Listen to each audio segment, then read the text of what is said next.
Assalamualaikum warahmatullahi wabarakatuh. Selamat pagi anak-anak. Tetap semangat belajar, tetap sehat. Mari kita pelajari materi kelas 5, tema 1, subtema 3, pembelajaran ketiga bersama Bu Mei. Mari kita amati gambar apa ini? Nah, ini adalah potensi alam di wilayah Madura. Ini adalah jembatan Suramadu. Siapa yang sudah pernah ke sana?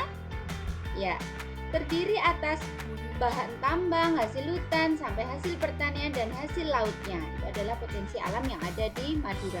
Semua itu bisa dimanfaatkan dengan sebaik-baiknya untuk meningkatkan taraf kehidupan masyarakatnya. Pulau Madura ini masuk dalam Provinsi Jawa Timur. Meskipun demikian, secara geografis Pulau Madura terpisah dengan kabupaten-kabupaten lain di Jawa Timur. Madura merupakan pulau tersendiri yang terpisah dengan Pulau Jawa. Nah, untuk itu, mencapai Pulau Madura harus melewati Selat Madura. Nah, sekarang berdasarkan kemajuan pembangunan nasional telah dibangun jembatan Suramadu yang melintasi Selat Madura dan menghubungkan Surabaya dengan Madura. Dari gambaran Madura itu adalah salah satu kondisi geografis kecil di wilayah Indonesia. Sekarang lihat kondisi geografis Indonesia secara luas. Ini adalah penampakan pulau dan laut Indonesia yang dilihat dari atas. Kemudian kita lihat kondisi geografis Indonesia sebagai negara maritim dan kepulauan menyimpan potensi yang besar dalam berbagai bidang, misalnya ekonomi, sosial, budaya, dan transportasi. Wilayah Indonesia yang berupa kepulauan ini antara pulau satu dengan yang lainnya disatukan oleh laut yang mengakibatkan bervariasinya potensi yang dimiliki oleh bangsa Indonesia. Nah, masing-masing pulau, misalnya Pulau Jawa, Sumatera, Sulawesi, Kalimantan, Papua, dan pulau-pulau lain termasuk Bali dan Madura ini memiliki karakteristik masing-masing, mulai dari kondisi alam maupun kondisi sosial budayanya. Nah, variasi dan karakteristik potensi tersebut terlihat dari lengkap dan beragamnya bentang alam dan hasil alamnya, beragamnya suku bangsa yang mengakibatkan beragam pula adat istiadat dan budayanya, serta beragamnya agama, golongan, dan kelompok masyarakatnya. Semua ini merupakan kekayaan bangsa kita. Keberagaman yang disebabkan adanya perbedaan antara pulau dengan yang satu dengan yang lainnya ini tidak menjadi pemecah atau perenggang, namun justru menjadi pemersatu karena antara yang satu dengan yang lainnya bisa saling melengkapi.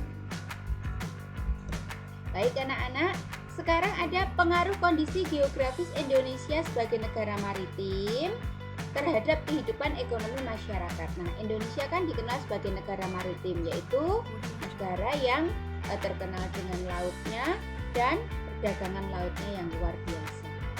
Lihat, di sini ada gambar laut dengan beraneka perahu yang siap mendukung ekonomi masyarakat. Wilayah laut Indonesia telah diakui secara internasional sebagai negara maritim dalam UNCLOS sejak tahun 1982. Sumber daya alam laut tersebut antara lain apa saja? Ya, ada ikan, terumbu karang, wisata bahari, sumber energi baik minyak dan gas bumi, bahan mineral, serta media transportasi antar pulau. Ini terutama juga di Kalimantan yang lebih banyak perairannya. Selanjutnya, kondisi geografis Indonesia sebagai negara maritim terhadap kehidupan sosial masyarakat.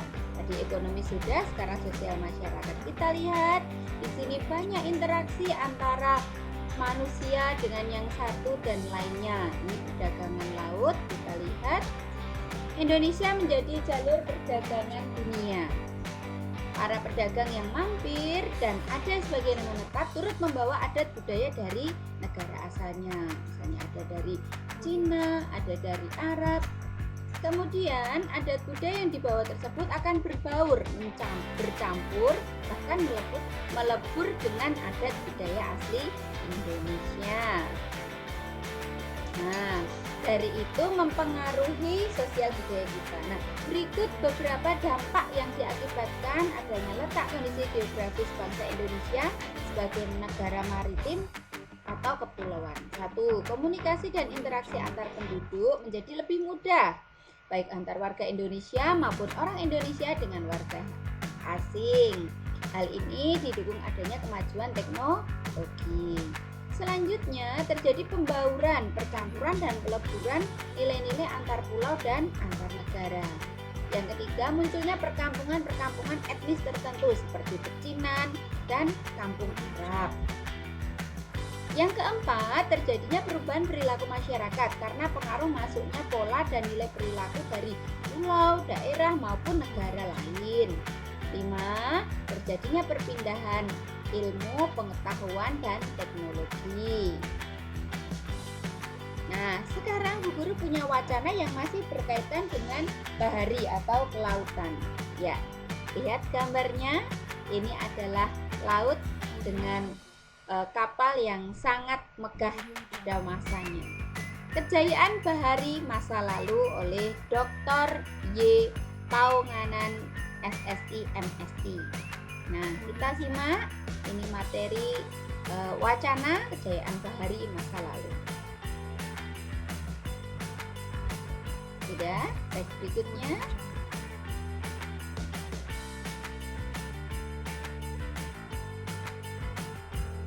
Ya, di sini kita kemarin sudah belajar mencari ide pokok ya anak-anak. Anak-anak sudah terampil untuk mencarinya. Itu wacana yang berkaitan dengan bahari menambah wawasan dan pengetahuan anak-anak. Nah, sekarang keberagaman yang disebabkan adanya perbedaan antara pulau satu dengan yang lainnya tidaklah menjadi pemecah dan perenggang, namun justru menjadi pemersatu karena antara yang satu dengan yang lain bisa saling melengkapi. Hal ini sesuai dengan semangat persatuan dan kesatuan seperti pencerminan nilai-nilai Pancasila, khususnya Sila Persatuan Indonesia. Selain itu juga mencerminkan nilai-nilai yang terkandung sila keadilan sosial bagi seluruh rakyat Indonesia. Jadi satu sikap itu saling berkaitan antar sila. Ya, Pancasila merupakan satu kesatuan yang bulat dan utuh dari kelima silanya. Sila ke-1 menjiwai sila kedua, menjiwai sila ketiga, keempat, kelima. Sila kedua dijiwai oleh sila ke-1, ketiga, keempat, dan kelima. Begitu seterusnya. Nah, kelima sila tidak dapat dilepas satu dengan yang lainnya. Walaupun masing-masing sila mempunyai nilai-nilai sendiri, tetapi hubungan antar sila merupakan hubungan yang utuh dan saling terkait. Sekarang, Pancasila sebagai pandangan hidup. Apa itu sebagai pandangan hidup? Perilaku dan sikap masyarakatnya haruslah mencerminkan nilai-nilai luhur Pancasila. Kita simak, ini adalah gambar orang yang memberikan suaranya di bilik suara. Nah, salah satu contoh pengambilan keputusan yang sesuai dengan nilai-nilai Pancasila adalah pelaksanaan musyawarah untuk mufakat. Apa itu mufakat? Mufakat adalah kebulatan pendapat atau suara dari peserta rapat. Jika mufakat atau kebulatan pendapat atau suara tidak tercapai, maka akan dilakukan voting alias pemungutan suara. Nah, contoh proses pemungutan suaranya ini adalah pemilu. Contohnya memilih presiden, anggota DPR, dan DPD seperti yang kita lihat di gambar tersebut. Nah, baik, tugasnya adalah 1. Sebutkan jenis pekerjaan yang berkaitan dengan pemanfaatan sumber daya laut minimal 3. Banyak sekali pekerjaannya tadi kita lihat. Yang kedua, tuliskan dampak positif dan negatif. Nah, tadi sudah ada dibuat tabel biar mudah untuk kita pahami. Yang ketiga adalah tadi sila-sila Pancasila mencerminkan dari sikap itu ada sila ke-1, kedua saling berkaitan. Nah, di antara ini 3 peristiwa ini manakah yang saling berkaitan? Perayaan hari besar keagamaan, gotong royong, itu diambil dari sila-sila Pancasila.